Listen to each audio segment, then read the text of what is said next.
नमस्कार. गणपती उत्सव सुरू आहे आणि गणपती उत्सव म्हटला की पहिले आठवतात ते बाप्पा आणि दुसरे आठवतात ते उकडीचे मोदक.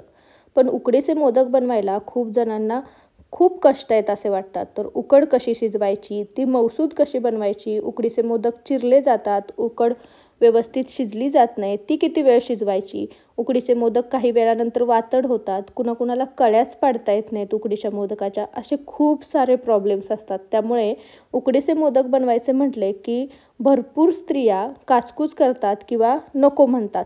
तर आज मी अगदी सोप्या पद्धतीने उकडीचे मोदक कसे बनवायचे ते सांगितलेले आहे. अगदी लोण्यासारखे मऊसूद असे हे उकडीचे मोदक बनतात. या व्हिडिओमध्ये मी खूप छोट्या छोट्या टिप्स सांगितलेल्या आहेत. उकडीसाठी तांदूळ कोणता घ्यायचा, उकड कशी बनवायची, पिठी कशी तयार करायची, उकड किती वेळ शिजवायची, त्याच्यानंतर मोदक कसे बनवायचे, सारण कसं बनवायचं, अगदी छोट्या छोट्या टिप्स सगळ्या सांगितलेल्या आहेत. ह्या जर तुम्ही नीट फॉलो केल्या तर उकडीचे मोदक तुम्हीही पहिल्या प्रयत्नात अगदी परफेक्ट बनवाल आणि ते लोण्यासारखे मऊसूद होणार याची गॅरंटी मीच देते. चला तर मग वेळ न घालवता हे उकडीचे मोदक कसे बनवायचे ते पाहूयात.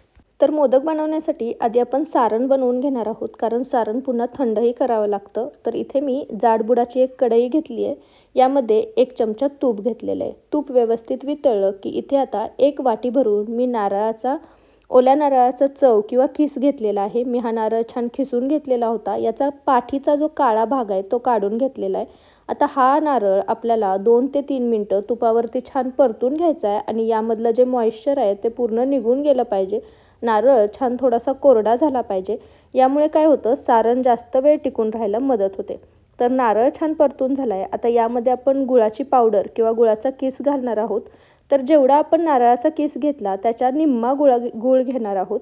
तर इथे मी 1 वाटी नारळाचा किस घेतलेला होता, त्यासाठी अर्धी वाटी गूळ घेतलेला आहे. गूळही आपण छान वितळून घेणार आहोत. गूळ आधी वितळतो त्यामुळे सारण थोडं पातळ दिसतं आणि नंतर पुन्हा घट्ट होतं. तर आपण हे सारण सतत हलवत घेणार आहोत, नाहीतर गूळ करपू शकतो. आता इथे मी काही ड्रायफ्रूट्सचे काप करून घेतलेले आहे. पिस्ता, बदाम आणि काजू व्यवस्थित बारीक करून घेतलेले होते, तेही यामध्ये टाकणार आहे. आवडीनुसार तुम्ही यामध्ये ड्रायफ्रूट्स टाकू शकता.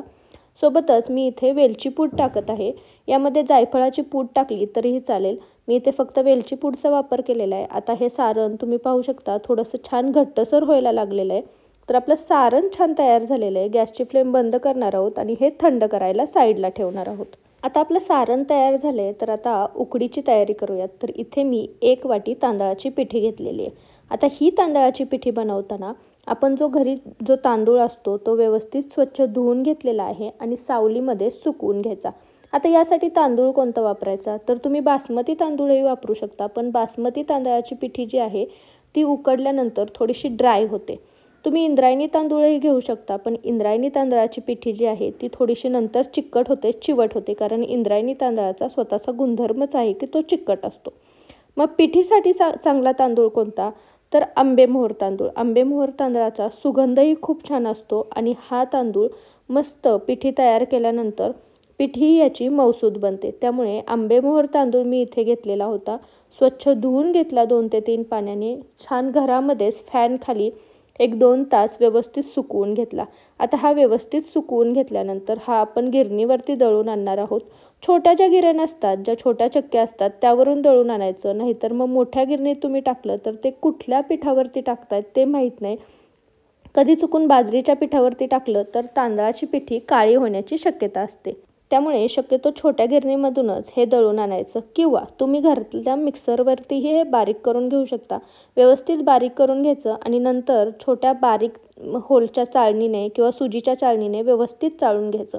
तर अशी ही मस्त आपली पिठी तयार होते.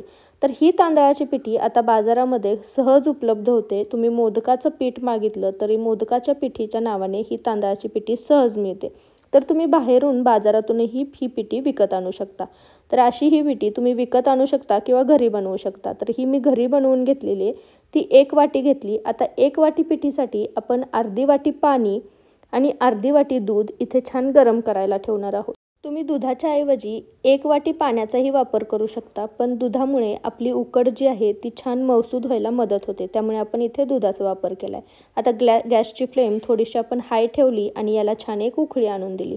आता याला उकळी आल्यानंतर आपण यामध्ये 1 चमचा तूप घालणार आहोत. तर तुपामुळेही आपली उकड छान मऊसूद होते, त्यामुळे तूप नक्की घालायचं. चव येण्यासाठी थोडंसं आपण याला मीठ टाकणार आहोत आणि याला छान उकळी आली की आपण हे जे पिठी घेतलेली आहे ती पिठी आपण या दुधाच्या मिक्सरमध्ये घालणार आहोत। आता पटकन हलवून घ्यायची, कारण याच्या गाठी होऊ शकतात। तर व्यवस्थित आपण जोर लावून हे हलवून घेणार आहोत।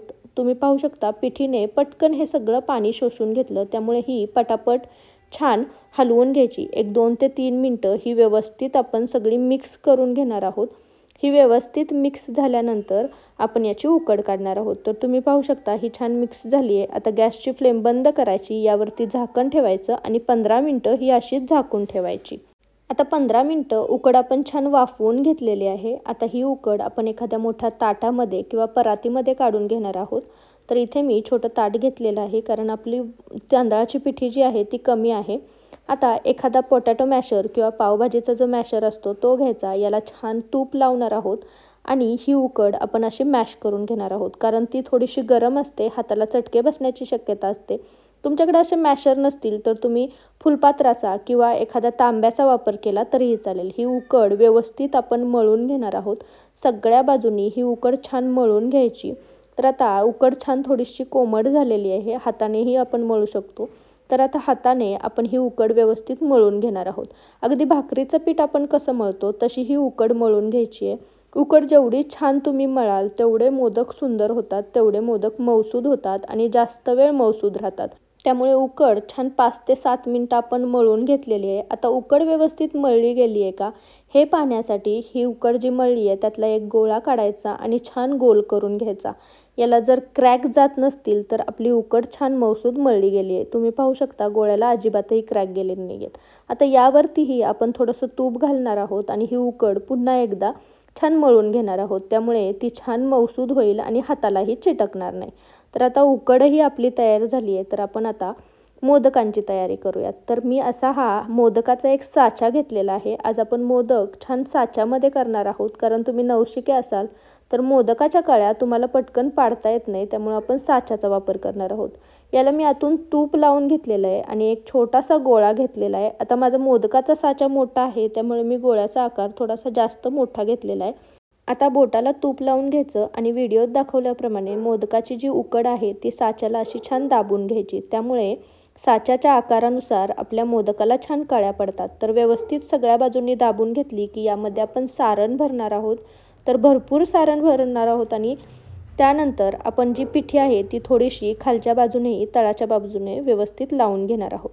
पिठी व्यवस्थित लावून घेतली की मोदकाचा साचा अलगद उघडायचा आणि मस्त कळीदार असा हा आपला मोदक तयार झालेला आहे। तुम्ही पाहू शकता किती सुंदर असा मोदक तयार झाला आहे आणि ह्याला कळ्याही सुंदर पडलेल्या आहेत। तर अशाच प्रकारे आपण सगळे मोदक बनवून घेतलेले आहेत। अगदी मऊसूद असे हे मोदक बनतात आणि उकडीचे मोदक बनवण्यासाठी थोडा साचा मोठाच वापरायचा, कारण उकडीचे मोदक छान दिसतात। आता हे मोदक आपण छान उकडून घेणार आहोत। त्यासाठी मी पातेल्यामध्ये 1 ग्लासभर पाणी गरम करायला ठेवलेलं होतं। यावरती मी अशी ही चाळण ठेवणार आहे आणि चाळणीमध्ये इथे मी एक कॉटनचा रुमाल घेतलेला आहे, जो ओला करून घेतलेला होता तो घालून घेणार आहे।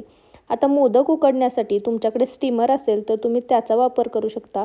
मोदक काही लोक केळीच्या पाण्यावरती उकडतात किंवा हळदीच्या पानावरती उकडले तरीही चालतील, किंवा चाळणीला तूप लावून घेऊ शकता किंवा असं कॉटनचं एखादं कापड ठेवलं तरीही चालेल। यावरती हे सगळे मोदक आपण तयार केलेले ठेवणार आहोत। इथे मी 2 मोदक हातानेही तयार केलेले होते। आता या मोदकांना सुंदर असा कलर यावा म्हणून मी यावरती छान केशराच्या काड्याही लावून घेतलेल्या आहेत।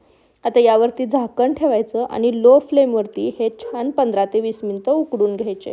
तर 15 ते 17 मिनिटं झालेले आहेत। आपण आता गॅसची फ्लेम बंद करणार आहोत आणि हे झाकण जे आहे ते अलगद काढून घ्यायचं। याची वाफ लागू शकते, त्यामुळे एखाद्या फडक्याचा वापर करायचा। तर आपले मोदक छान उकडले गेलेले आहेत। तुम्ही मोदकाला हात लावून बघू शकता, जर ते चिकट वाटले तर 1-2 मिनिटं अजून उकडून घ्यायचे। तर हे मोदक अजिबातही चिकट वाटत नाही आहेत, सुंदर असे उकडले गेलेले आहेत। तर आता हे मोदक खायची सर्वात पारंपरिक पद्धत म्हणजे यावरती छान असं तूप घालायचं आणि मग हा मोदक फोडून खायचा। तर अगदी लोण्यासारखा मऊसूद हा हातालाही जाणवतोय। भरपूर सारण घातल्यामुळे हा मोदक खूप सुंदर लागतो चवीला। केशरामुळे या मोदकाला खूप सुंदर असा कलर आलेला आहे। तर असे हे मऊसूद लोण्यासारखे मोदक अगदी झटपट बनतात। तुम्हीही पहिल्या प्रयत्नात बनवू शकता। मी सांगितलेल्या सगळ्या टिप्स जर योग्य वापरल्या तर असे हे मऊसूद मोदक तुम्हीही बनवू शकता। तर वेळ न घालवता हेही मोदक तुम्ही नक्की बनवून पहा. कसे झालेले मला कमेंटमध्ये सांगायला विसरू नका. रेसिपी आवडली असेल तर रेसिपीला एक लाईक नक्की करा आणि तुमच्या फॅमिली आणि फ्रेंड्ससोबत याची लिंक जास्तीत जास्त शेअर करा. तुम्ही जर माझ्या चॅनलवर नवीन असाल तर चॅनलला नक्की सबस्क्राईब करा आणि जवळचे बेल आयकॉनही दाबा. त्याने माझ्या चॅनलवरच्या नवीन नवीन रेसिपींचं नोटिफिकेशन तुम्हाला मिळत राहतील. तर पुन्हा भेटू अशीच एक मस्त मोदकाची रेसिपी घेऊन. तोपर्यंत थँक्यू.